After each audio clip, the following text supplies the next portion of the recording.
إن الأبرار لفي نعيم وإن الفجار لفي جحيم يصلونها يوم الدين وما هم عنها بغائبين.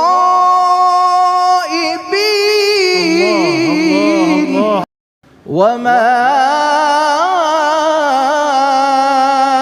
أدراك ما يوم الدين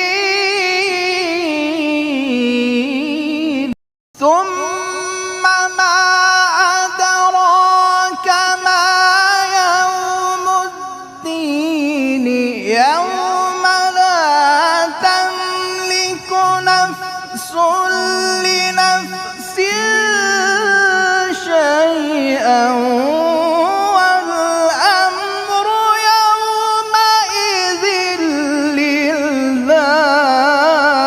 لله. يوم لا تملك نفس لنفس شيئا والأمر يومئذ لله. صدق الله العلي العظيم.